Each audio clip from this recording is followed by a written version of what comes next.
nuestro compromiso es brindar las mejores innovaciones disponibles para mejorar la calidad en Chile, la educación en Chile.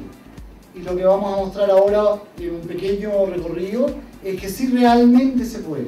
Les pido si pueden girar un poquito para que vean las lindas fotos que hemos preparado. Lo primero es que sabemos que el motor de un mejoramiento educativo está en el aula.